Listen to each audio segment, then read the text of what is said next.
محبوب صلی اللہ علیہ وسلم رو رہے ہیں، محبوب صلی اللہ علیہ وسلم آہیں بھر رہے ہیں۔ اللہ تعالیٰ نے جبریل علیہ السلام کو بھیج کر فرمایا لعلک باخع نفسک علی آثارہم ان لم یؤمنوا بہذا الحدیث اسفا۔ اے میرے محبوب صلی اللہ علیہ وسلم، یہ جو لوگ کفر کر رہے ہیں، شرک کر رہے ہیں، آپ کی جان کے دشمن بنے ہوئے ہیں، یہ جو لوگ ایمان نہیں لا رہے، ان لوگوں کی وجہ سے، ان لوگوں کے ایمان نہ لانے کے افسوس میں کیا اپنے آپ کو بھی ہلاک کر دو گے؟ کیونکہ پیغمبر صلی اللہ علیہ وسلم رو رو کر، آنسو بہا بہا کر، تڑپ تڑپ کر پیغمبر صلی اللہ علیہ وسلم دعا مانگ رہے تھے، اے میرے پروردگار، یہ شرک کرنے والے ایمان کیوں نہیں لاتے؟ یہ کافر ایمان کیوں نہیں لاتے؟ یہ مشرکین ایمان کیوں نہیں لاتے؟ یہ یہودی ایمان کیوں نہیں لاتے؟ یہ عیسائی ایمان کیوں نہیں لاتے؟ یہ کفر کرنے والے یہ ایمان کیوں نہیں لاتے؟ اے میرے پروردگار، میری ساری کی ساری امت کو، تمام کے تمام مسلمانوں کو، تمام کے تمام کلمہ پڑھنے والوں کو، اور تمام کے تمام مشرکین کو، تمام کے تمام کافروں کو، تمام کے تمام یہودیوں کو، اور سب عیسائیوں کو، اور سب کافروں کو ایمان کی توفیق دے کر جہنم کی آگ سے بچا لے۔ لیکن آج کا مسلمان اپنے محبوب صلی اللہ علیہ وسلم سے محبت کے دعوے کرنے والا، اپنے محبوب صلی اللہ علیہ وسلم سے عشق کے دعوے کرنے والا اتنی نافرمانیاں کر رہا ہے کہ زمین آسمان کا خلا بھی بھر گیا۔ آج کا مسلمان اتنی نافرمانیاں کرتا ہے کہ زمین بھی کانپ اٹھتی ہے، آسمان کا سورج بھی تڑپ اٹھتا ہے۔ ہر مسلمان کو چاہیے خاص طور پہ رمضان مبارک کے مہینے میں کم از کم اللہ تعالیٰ کا حیا کر لے، پیغمبر صلی اللہ علیہ وسلم کے آنسو کو دیکھ لے، پیغمبر صلی اللہ علیہ وسلم کے رونے کو دیکھ لے، پیغمبر صلی اللہ علیہ وسلم کے لمبے لمبے سجدوں کو دیکھ لے۔ محبوب صلی اللہ علیہ وسلم رو رہے ہیں، محبوب صلی اللہ علیہ وسلم آہیں بھر رہے ہیں۔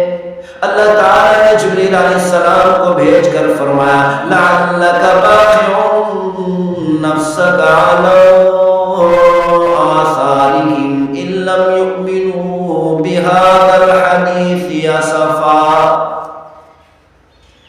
اے میرے محبوب صلی اللہ علیہ وسلم، یہ جو لوگ کفر کر رہے ہیں، شرک کر رہے ہیں، آپ کی جان کے دشمن بنے ہوئے ہیں، یہ جو لوگ ایمان نہیں لا رہے، ان لوگوں کی وجہ سے، ان لوگوں کے ایمان نہ لانے کے افسوس میں کیا اپنے آپ کو بھی ہلاک کر دو گے؟ کیونکہ پیغمبر صلی اللہ علیہ وسلم رو رو کر، آنسو بہا بہا کر، تڑپ تڑپ کر پیغمبر صلی اللہ علیہ وسلم دعا مانگ رہے تھے، اے میرے پروردگار، یہ شرک کرنے والے ایمان کیوں نہیں لاتے؟ یہ کافر ایمان کیوں نہیں لاتے؟ یہ مشرکین ایمان کیوں نہیں لاتے؟ یہ یہودی ایمان کیوں نہیں لاتے؟ یہ عیسائی ایمان کیوں نہیں لاتے؟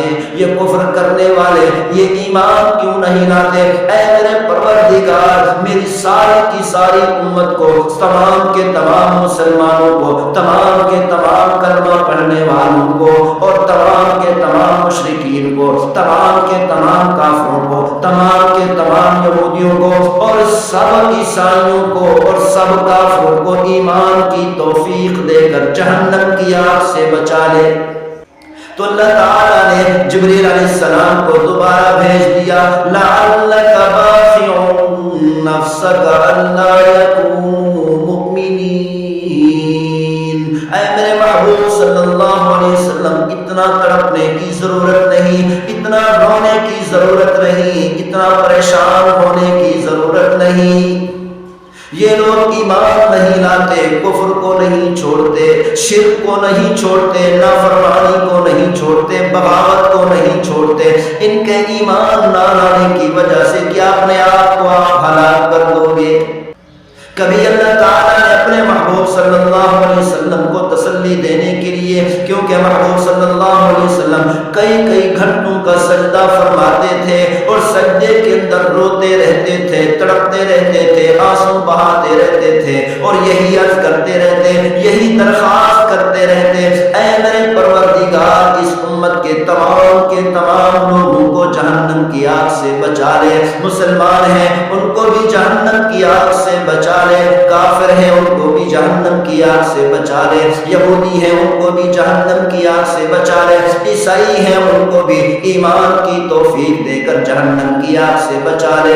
اے میرے پروردگار پوری امت کو جہنم کی آگ سے بچا لے۔ تو اللہ تعالیٰ کبھی فرماتے، کبھی جبریل علیہ السلام کو بھیج کر فرمایا فَلَا تَذْهَبْ نَفْسُكَ عَلَيْهِمْ حَسَرَاتٍ، کبھی اللہ تعالیٰ نے فرمایا مَا أَنْتَ عَلَيْهِمْ بِوَكِيلٍ، کبھی اللہ تعالیٰ نے ارشاد فرمایا مَا أَنْتَ عَلَيْهِمْ بِجَبَّارٍ، کبھی اللہ تعالیٰ نے فرمایا لَسْتَ عَلَيْهِمْ بِمُصَيْطِرٍ، کبھی اللہ تعالیٰ نے فرمایا وَمَنْ كَفَرَ فَلَا يَحْزُنكَ كُفْرُهُ، کبھی اللہ تعالیٰ نے فرمایا وَلَقَدْ نَعْلَمُ أَنَّكَ يَضِيقُ صَدْرُكَ بِمَا يَقُولُونَ،